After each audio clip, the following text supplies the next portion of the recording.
Welcome to High Oracles Reiki Spiritual Healing Channel. So today I have been talking to some of my clients about activating the right hand of power. And when you are activating the right hand of power, then you can call people to you. You can call people who are destiny helpers to you. You can have people who will work for you. They will be workers. Your enemies will work for you when you use the right hand of power. And you can also, harm things and break things down. Harm people and break things down. You have a lot of power in your right hand. You just have to know how to use it. Last year, I spent some time talking to you about people with the left hand. Okay, my people used to say a left-hand person, oh, the devil, 3 days work.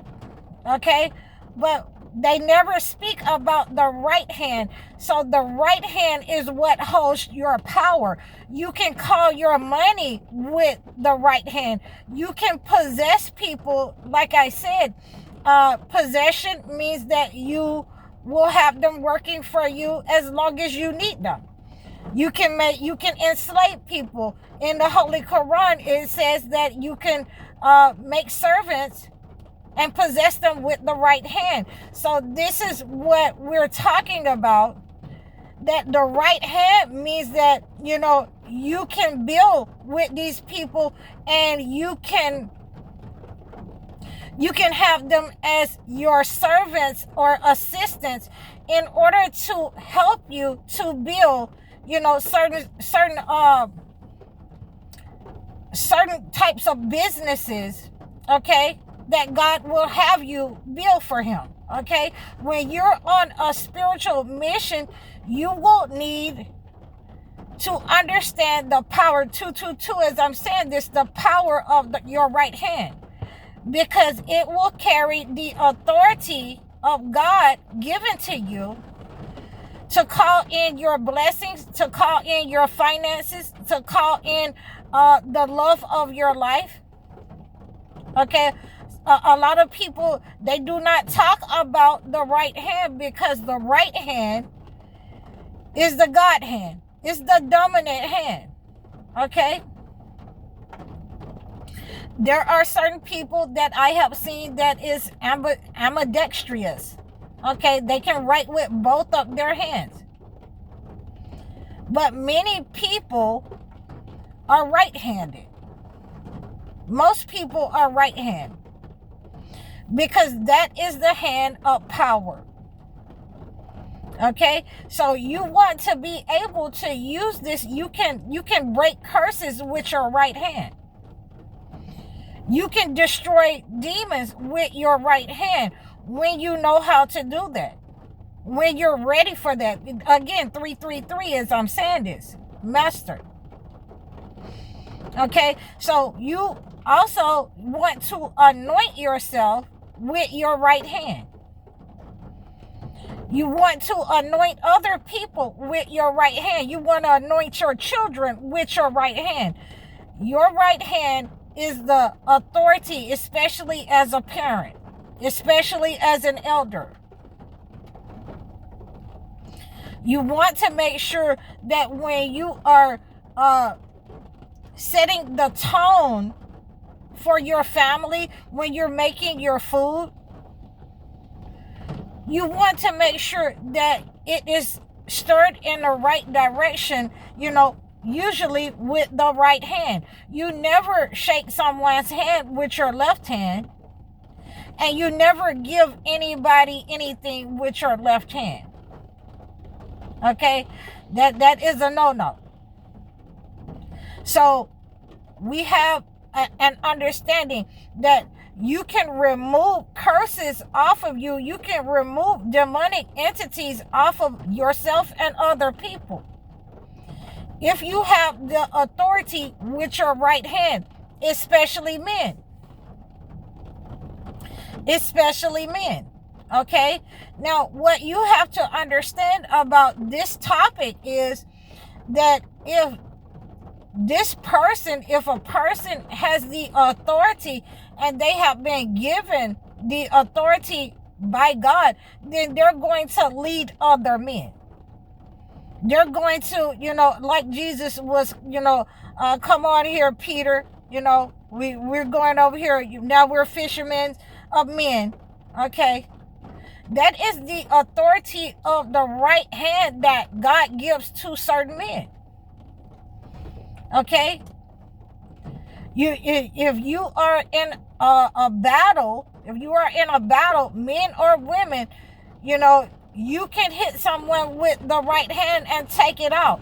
And so this is what I mean, and I'm giving you this example. It's really coming down really well. I love it. So what I mean is, Abraham used the right hand of authority also to break down the idols. And this is where we get this from. We take this, that we can take demonic entities, we can break them off with our right hand. We can pull those entities off of other people, off of their backs, off of their legs. We can pray over our substance, and it will increase, and we can remove the negative energy off of our money, our life, our children. Okay, there's even been times that I've had to use the right hand to remove negative energy off of the animals. Okay, and me and the animals are friends. We're cool. So there are certain times, when I used to go to the country and they had a baby, they would sow the frankincense and myrrh.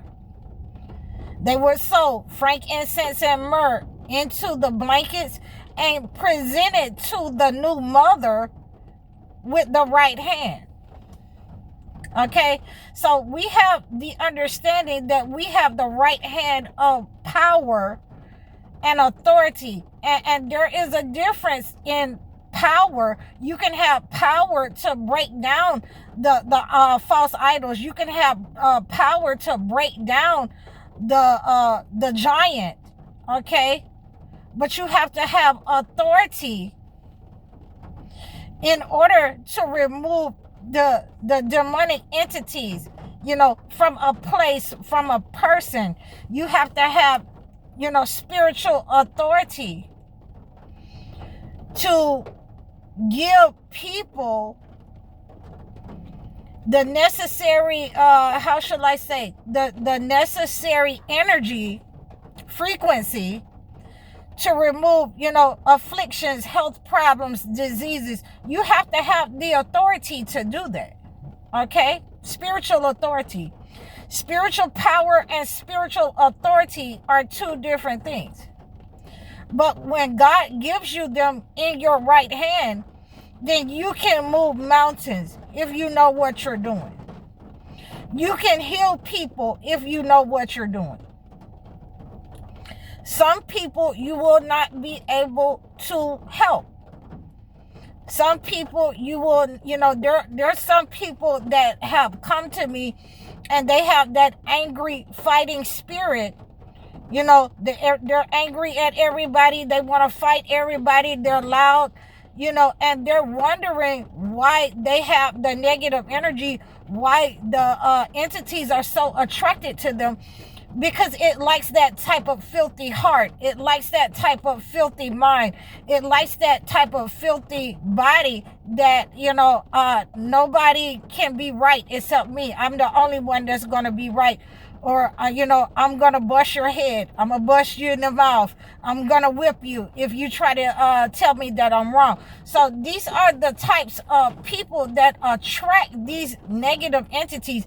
And, when we are in our meditation sessions, we can pull those negative energies off of those persons with the right hand. And we have to do that gingerly. We have to do it, softly, because sometimes those negative entities, They want to stay with a person. When you have a stubborn situation, then we're going to also add prayer.